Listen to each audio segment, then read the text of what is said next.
सुदामा जी महाराज एक जगह बैठ गए।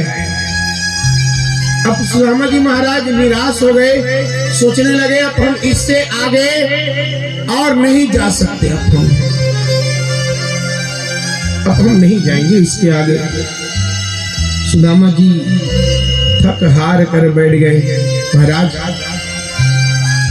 शरीर का धर्म होता है थकना, भूख लगना, प्यास लगना, नींद आना।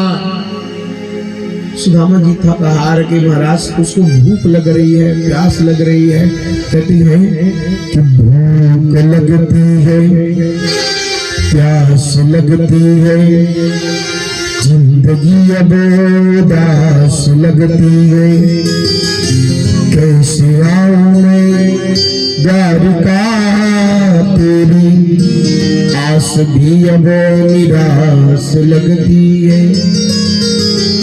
सुदामा जी कह रहे हैं प्रभु अब शरीर से भूख प्यास लग रहा है, अब इस शरीर से और चला नहीं जा सकता। और इस प्रकार से सुदामा जी एक जगह थक हार के बैठ गए, अब हम इससे आगे नहीं जा सकते। सुदामा जी महाराज मन में सोचे कि हमें भविष्य में उत्तम श्लोक में हमें श्री कृष्ण का दर्शन होगा, एक कम बड़ी बात है। और ये सोच कर कि सुदामा जी महाराज फिर उठे और फिर उठ करके फिर से चलने लगे सुदामा जी महाराज कि हमको कृष्ण का दर्शन होगा। इस प्रकार से महाराज सुदामा जी जा रहे हैं। जब जा रहे हैं ना तो बीच में एक और सबसे बड़ी मुसीबत आ गई। महाराज, बीच में एक नदी आ गई। अब सुदामा जी महाराज बोले अब हमको तो तैरना वैरना कुछ आता नहीं है, और जब तैरना वैरना आता नहीं है तो इस नदी को हम कैसे पार करेंगे।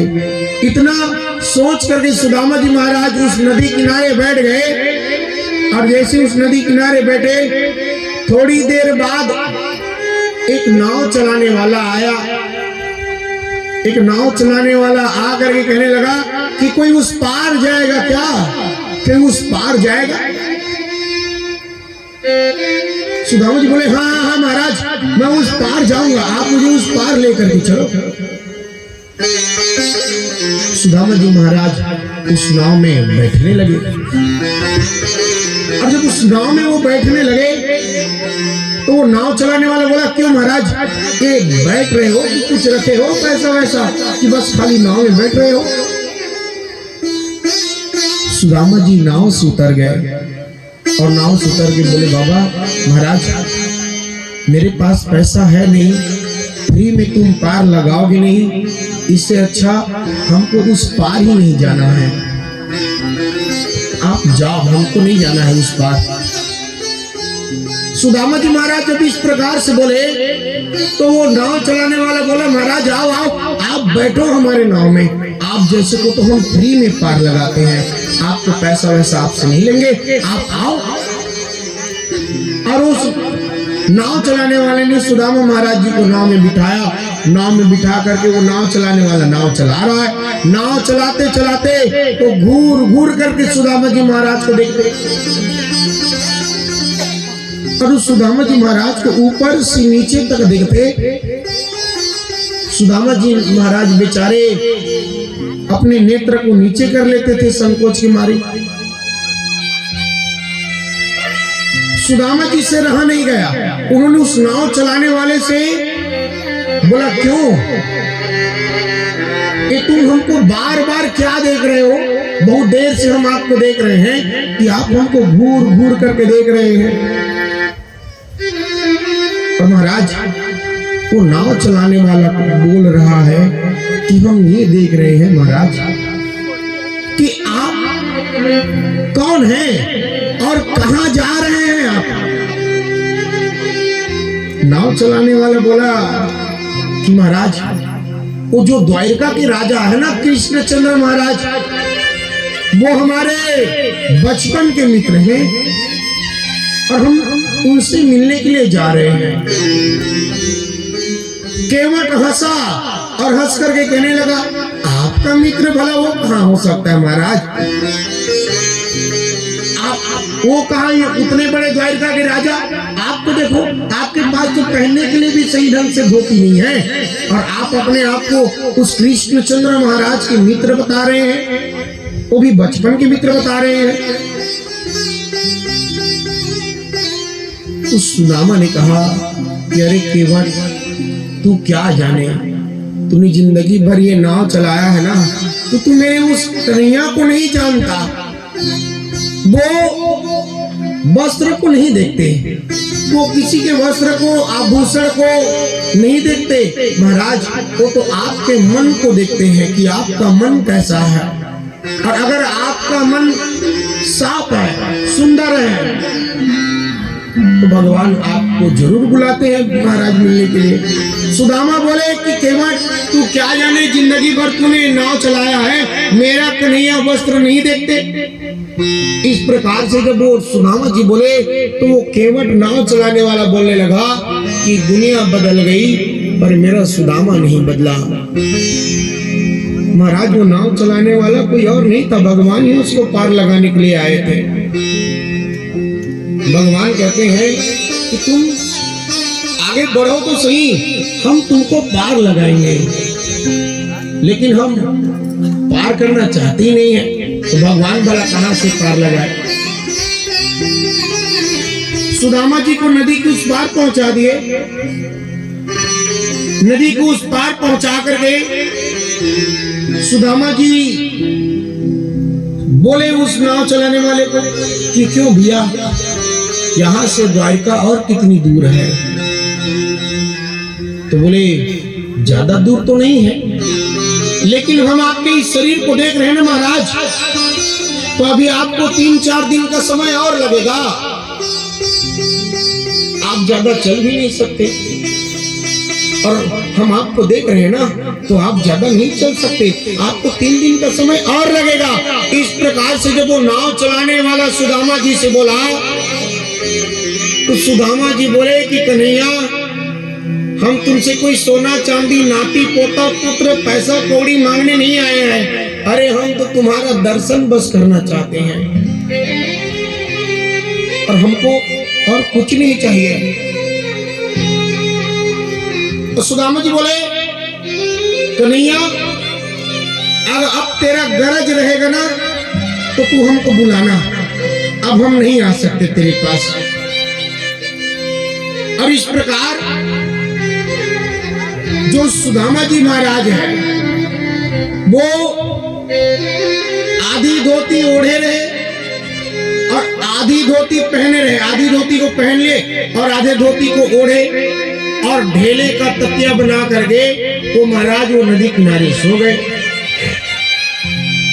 नदी किनारे सोए ना महाराज, तो सोए थे नदी किनारे सुदामा जी, लेकिन जब उसकी नींद खुली ना, तो उन्हें दिव्य द्वारिका का दर्शन हो रहा है। जब सुदामा जी महाराज की नींद खुले, तो उन्होंने देखा कि बड़ी बड़ी सुंदर भवन और जगह जगह जय श्री कृष्ण की ध्वनि निकल रहा है। जब सुदामा जी महाराज उसको सुने, तो सुदामा जी महाराज नींद खुली और उठ गए, और उठ करके सबको चारों ओर को देख रहा है कि हम कोई स्वप्न देख रहे हैं क्या। और सुदामा जी महाराज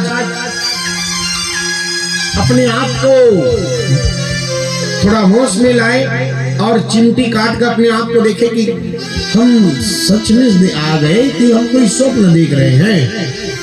सुदामा जी कहने लगे, ये कोई स्वप्न नहीं है, हम द्वारिका पहुंच चुके हैं, ऐसा हमको लग रहा है।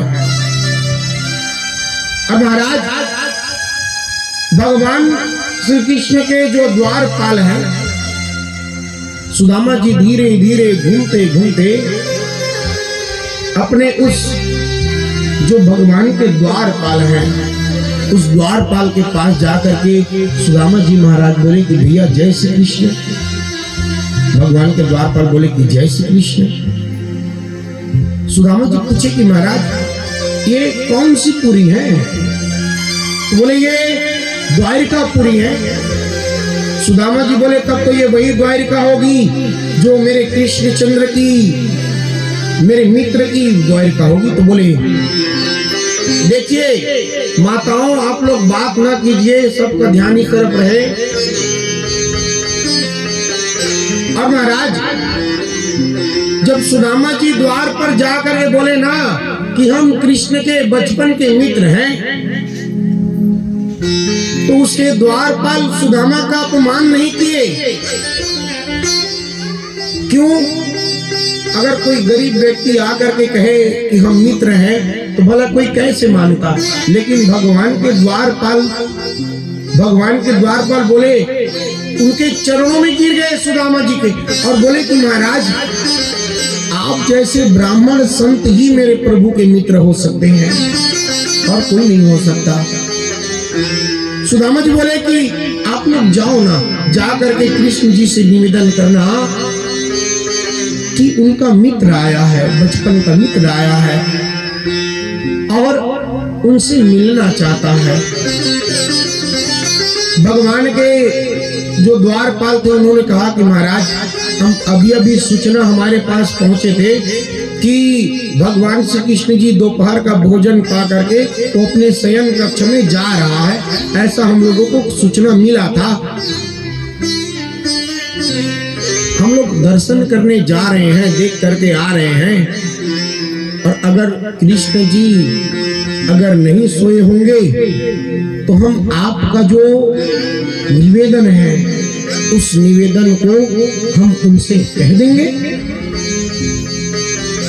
सुदामा जी बोले ठीक है महाराज, आप जाओ ना। और इस प्रकार जो सैनिक है वो सैनिक जा करके भगवान कृष्ण जी से निवेदन कर रहा है। भगवान कृष्ण से निवेदन कर रहा है कि महाराज किससे पगाना जगह बनने पे प्रभु जाने को आई बसों के ही ग्रामा, धोती पति सी लटी दुपटी और पाऊ की नाई श्यामा, द्वार खड़ विजय दुर्बल